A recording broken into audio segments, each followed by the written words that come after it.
Hello and welcome to Castle Talk, where we talk to writers and creators of today's genre worlds. I'm your host, Jason Henderson, author of the new book under the name Peyton Douglas, The Bookman from Castlebridge Media, June 2nd. This episode, we're talking to Angie Hodapp about her new book, Querycraft, the Writer in the Know Guide to Getting Your Manuscript Requested. Ms. Hodapp is the Director of Literary Development at Nelson Literary Agency. She has a BA in English and Secondary Ed and an MA in English and Communication Development. Graduate of the Publishing Institute at the University of Denver, which is where both of us are currently. She's worked in professional writing, editing, and education for more than 20 years, and she presents about this stuff literally everywhere. Welcome, Angie. Thank you for the lovely welcome. Great to be here. I don't get to talk to a lot of nonfiction people, but I wanted to reach out to you as soon as I came across your book, which just came out in April. Because it's so specifically useful to especially our readers listeners, because a lot of them are interested in hearing writers talk, but which means they want to be writers, and yours is particularly at writers who are trying to land an agent. And there is one tool to do that, and that is what? And it is what your book is entirely about. Yes. Yep. All about the query letter. And I have to laugh at myself sometimes because I just wrote 225 pages about how to write one page. Yes. The query is this tool, and you go, period. The single thing that a query is for is to get the attention of a literary agent and get them to request the manuscript. Is that something that you think people kind of misunderstand when they go, well, I got to get an agent, what do I do? I think so. I think, a lot of newer writers who aren't really sure about the process, a lot of them have some inkling that once they finish a manuscript, step 2 is get an agent. Mm-hmm. And they kind of rush headlong into that process. And so my hope in writing this book is just to really get them to slow down a little bit and really understand what that process looks like so that they can craft the best possible query letter. Because that query letter is really an introduction, not only to you as a writer, but mainly to that novel, and hopefully that's the foot in the door. A lot of agents, when they take you on, they're going to take you on for your career. So really focusing on crafting the best possible pitch for that book is what I was hoping to do with this Querycraft. You talk about how the numbers are really bad, but that as far as how many people are querying versus how many get a manuscript request, much less an offer of representation. Mm-hmm. But you said that learning some basic rules, it's similar to a lot of people go on a job interview. A lot of people try to get an interview, but at least you can know basic things like don't wear a ratty T-shirt to your interview. There are certain things that. What are some things that just basically get you closer to getting in the door? I think number one is just that level of professionalism, just understanding that your query letter is your introduction, your interview for the job of professional fiction writer. So approaching it with that level of professionalism, and then also with a basic understanding of the industry. And I guess what I mean by that, you don't have to understand how the whole industry works before you start querying, but demonstrating that you have calibrated expectations. So for instance, if your query letter says, I just wrote this book and it would make a great movie. So I'd really like you to sell movie rights too. That kind of demonstrates that you're not really understanding what kind of a big world you're stepping into, and the odds of getting your movie made or a movie made of your book are very astronomically high. So those are those little things that help us know, ooh, this person doesn't really know what they're getting into, and that can be a strike against you. And there's strikes. So I you said none of these are necessary. Well, some things are, but they're not necessarily an immediate. I'm not even going to bother to read further. But there's strikes. This might give me a red flag, and that might give me a red flag. Yep. Yeah. What are comps? When you say, hey, include comps in your query, what is that? Yeah. So comps is just kind of industry speak for comparable titles. Mm, So what we're asking for there is not necessarily who do you write like, but what existing readership or what existing audience is out there that we can help you capture with your book. mm, So you might comp a particular author. You might comp a particular book or series. You might even comp a TV show or a movie or a media franchise. so that's okay too. Saying, Yeah, oh, this is yeah, like, I don't know, Lost. I'm just making something up, like, or whatever. absolutely. And I think that works particularly well. Comping movies and TV shows specifically works particularly well in speculative genres like fantasy and science fiction, because that fandom consumes a lot of different types of media, including novels. Mm, Um, other genres, if you write more upmarket women's fiction, say, then you're probably going to stick with comping other upmarket women's fiction mm. works. So yeah, So it's you need just to know that genre. In other words, you can't like exactly. just accidentally. Turns out this book I wrote is an upmarket women's fiction book. So, Yeah, so I yeah. need some comparative titles. Very rarely does an author accidentally back into a very established genre. Yeah, so knowing your genre's tropes, knowing the readership's expectations, and then knowing what you did not only to satisfy those expectations, but also to put your own personal twist or spin. What Mm. what are you bringing to the table that no author has brought to the table before in that space?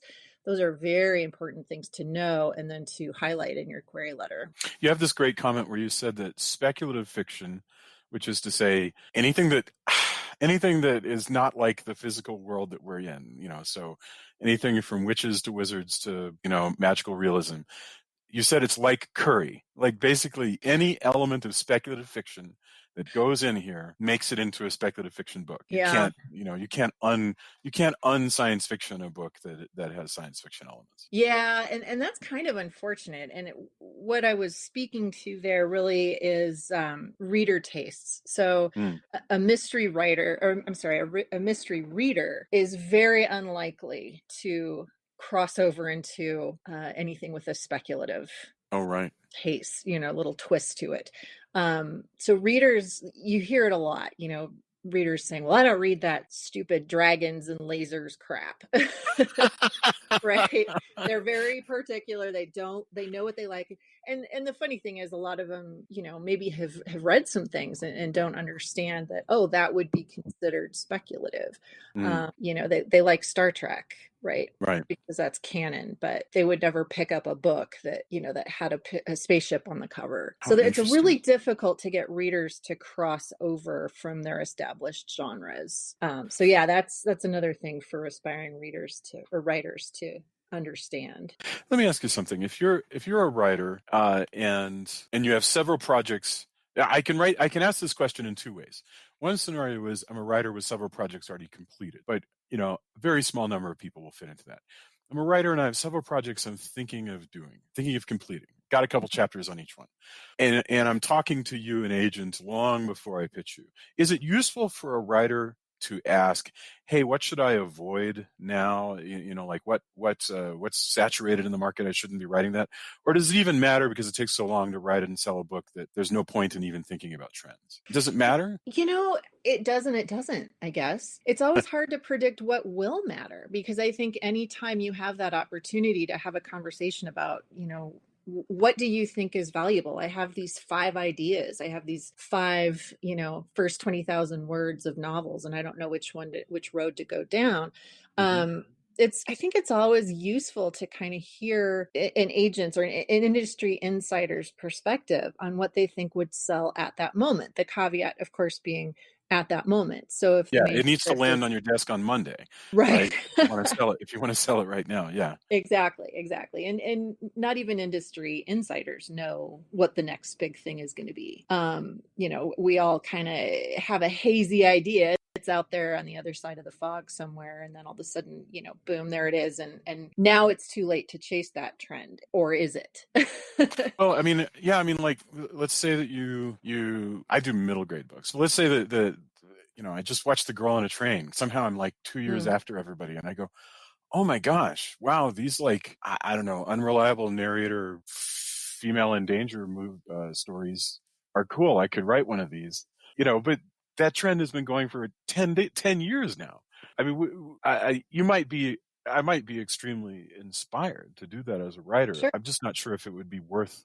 I sense from you this is an impossible to answer question, like because you might come up with a brilliant one that relaunches Well, yeah, the and genre. it is impossible, I think, but it's fascinating because you can watch trends come and go, Mm-hmm. and and I think when a writer is really moved to work on a particular project, Mm-hmm. and they're worried about it. They're worried about if they missed the boat. Did that boat already sail? Am I going to have a seat on that bus? Well, a lot of transportation metaphors there. Yeah. And that's a useful thing for writers to think about, right? If your goal is to become a commercially viable writer, you have to think about the market, but you also have to think about the art. And kind of that magical thing happens. And I believe in that magical thing, that when a writer really wants to write something Mm. and they kind of take out all the rest of the head trash and they Mm-hmm. write this thing, there's kind of a sparkliness to it that you can't really quantify, and all of a sudden that's reopened a market. Something will land and all of a sudden people want that thing again, or they want that thing with the spin you put on it. So while it's useful to worry about the market, you got to spend at least as much time worrying about your art and worrying about where your heart is and what stories you want to tell. One thing I've enjoyed reading of yours on your Twitter is that you'll take queries that you get and you'll say, hey, let's go through 10 or whatever. I don't remember how many you'll do, but you'll just go through them. And you won't get specific because you're not shaming the author. But you go, Yeah. hey, here are just 10 from my slush pile I'm going to read. Why do you do that? And what do you get out of it? I think I want to communicate to writers what they can do to really increase their chances of getting through a slush reader's pile.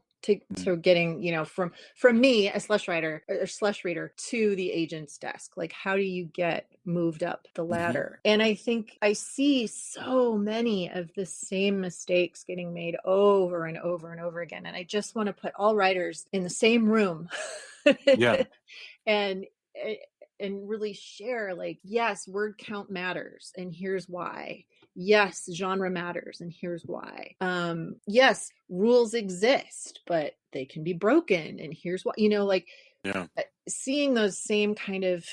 Another thing I'll see is a query letter that focuses so much on the author, and then I don't know anything about the story, or a pitch that only focuses on the world and on the groups of people in the world, but there's no one character called out. And so I don't know whose story this is going to be. So just little aspects of crafting that pitch and crafting that query that, had the writer known ahead of time, they could have gotten so much further.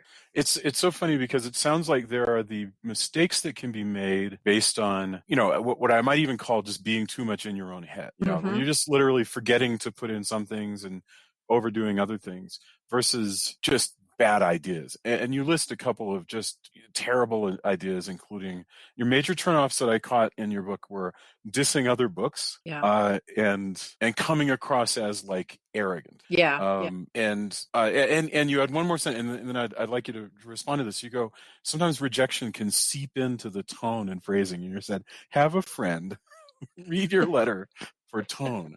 Can you talk about that, the arrogance and the tone and stuff like that?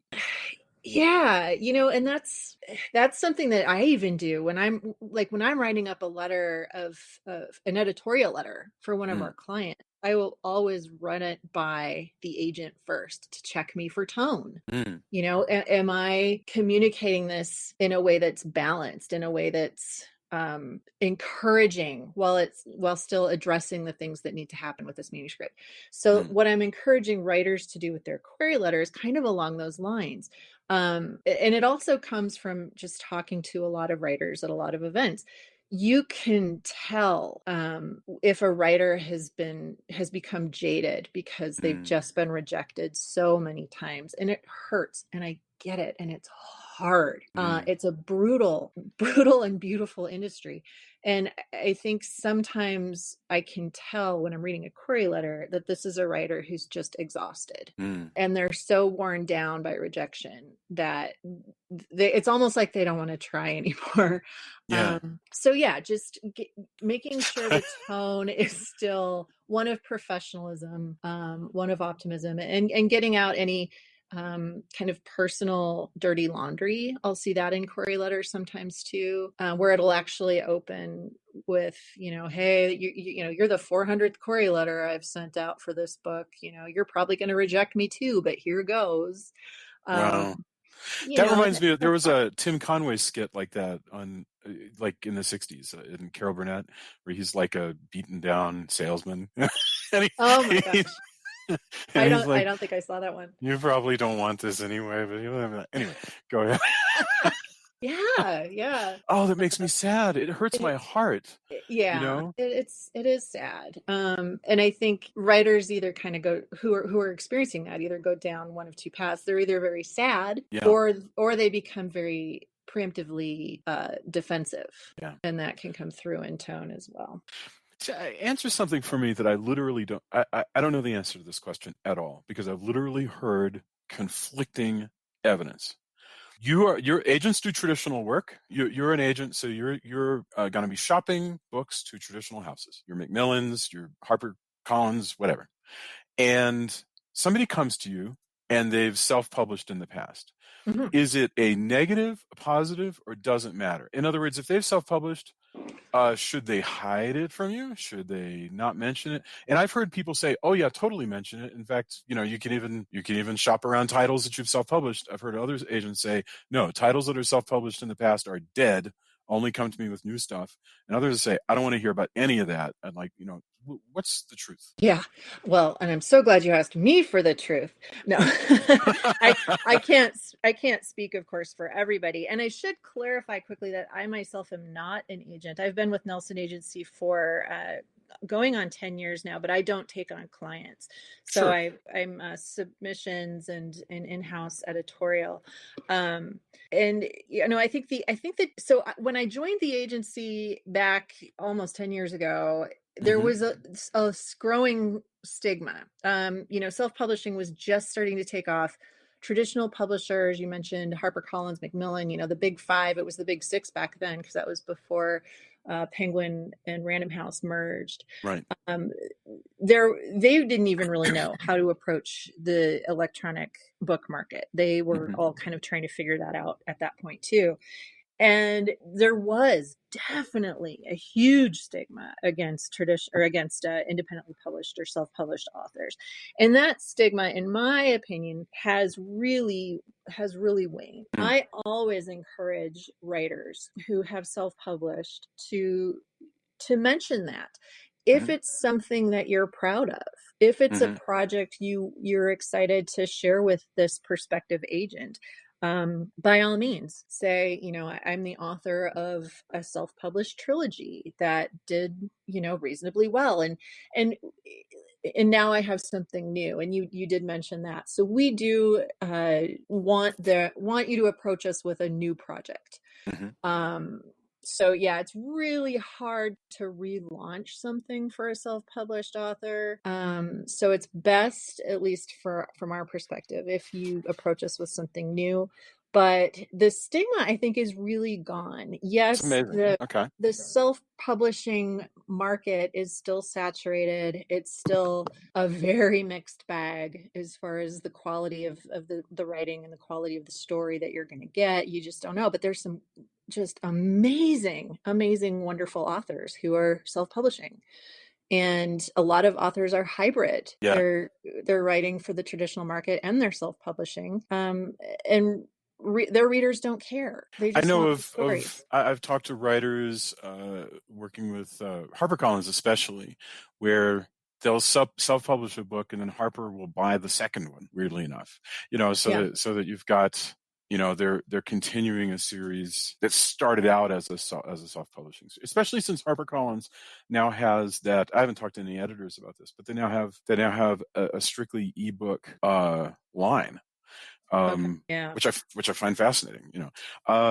But yeah, that's really good. Thank you very much. That I was hope that helps. Yeah. yeah, no, it helps a lot because it's a question I hear over and over and over again, and it's nice to get a straight answer. Well, and Um, one thing before you move on, mm, I would also caution you if you're writing your query letter and you've self-published. But another thing I talk about in the book is to lead with your strengths. mm. You don't want to lead with your failures. So I will read a lot of query letters in a given week or month, by self-published authors who are like, my book tanked. Yeah. Now, now I need to get an agent and to get a traditional contract, or I need help marketing. And so that either demonstrates that you don't really know what an agent's function is in the industry, Yeah. or again, you're not leading with your strengths. And you will, if you, let's say you do get an agent call you and Mm, say, hey, let's talk about possible representation. They're going to ask you what your sales numbers were on your yeah. self-published work, and their idea of good sales numbers might be a little different from your idea of good sales numbers. So that's something to keep in mind too. It's all very scary. I mean, that's it's. I mean, I haven't tried to get an agent in a long time, and everything sounds like it gets worse every year. Hmm. Basically, I remember when I started writing, people were like, "Oh, it's so much harder to get published now than when I started." But Jason, I started like 25 or 26 years ago. And Okay. as far as I can tell from the industry, it's even worse today than, Uh, than it was back then. So I'm amazed that people still want to get into the business of novels. I mean, I'm glad they do, but yeah. it just seems extraordinarily hard because once they get to you, right, or they get through you into the hands of an agent, you're going to put it on their desk. Then that agent needs to want to get into their depressing world of trying to sell, right? Yeah. And it's just all it's and it seems to me, given all that, I know the way I'm making it sounds very dreary, but what elevates it all is the sense of excitement when you get on a project that you really like. Yeah, absolutely. It's kind of like golf, right? Like you So many things like, are. why would anyone want, it just boggles my mind why anybody would want to walk 18 holes of golf, lugging your golf clubs, whacking balls into the trees, Hmm. failing at every shot, but it's that one gorgeous hole Yes. in one that you keep going back for. So Yes. it's similar in publishing. No, it's absolutely right. Well, a lot of times golf is like fishing, really. You're just out. It's just 4 hours that you just don't have to answer the phone. Yeah. Um, Yeah. the hey, okay, answer one more question, and then I'll totally let you go. We were talking about genres that come and go. What have you seen enough of? Like my agent says no vampires. Like she literally just will. Nope. The moment the word comes up, she's like, "I'm not talking. No vampires. Period." Do you have anything like that, or You do know you have what's anything? what's funny is there was just an article last week in I can't remember if it was Shelf Awareness Mm. or Pub. I think I know what you're going to talk about. Yeah, I yeah, don't know where if I read the vampires are article. kind of back. Like editors are buying vampire books. So that doesn't mean every editor is going to want them, or every There's a agent's going to million want to agents in represent the them. But country who are yeah, like dreading that damn article because now yeah, I know. all of these. But For sure.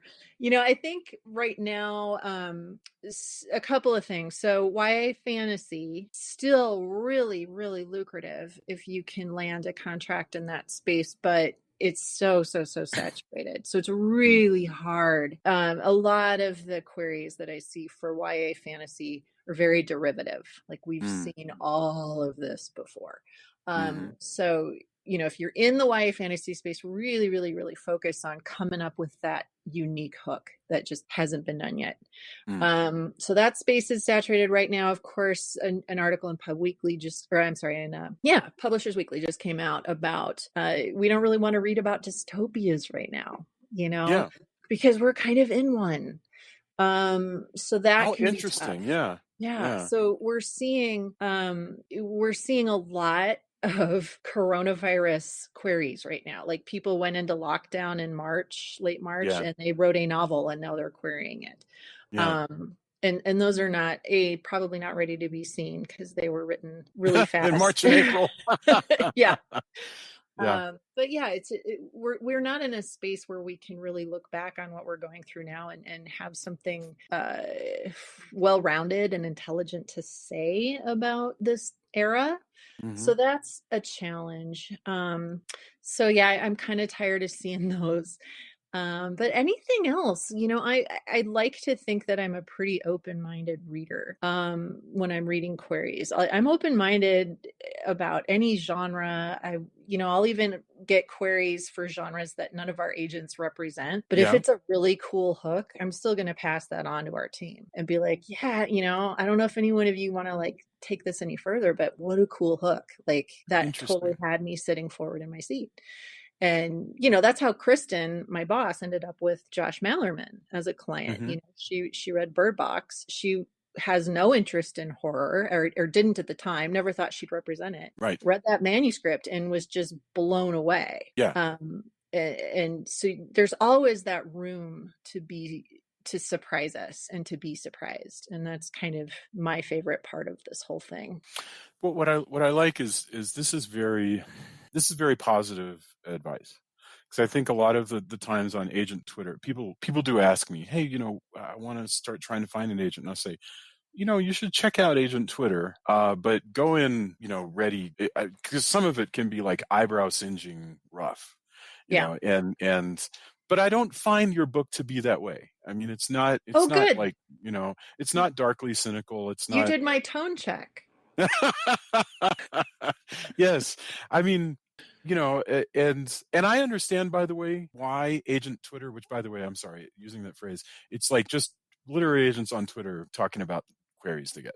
I understand why it is the way because we all use Twitter as a means of just sort of kind of, I don't know, blowing off steam and siphoning off what, and trying to stay sane. But it can be really scary for a writer. But I thought that this was a really lovely book. So Thank you. Yeah. All right. I have nothing else to harass you with. So Angie Hodapp, the book is Querycraft, the Writer in the Know Guide to Getting Your Manuscript Requested. It just came out in April, and we'll have a link to it on the feed. And thank you so much for spending time with us. Well, thank you so much for having me. This was wonderful, and stay healthy. Yes, ma'am. And keep writing. Yes, ma'am. Bye. Bye.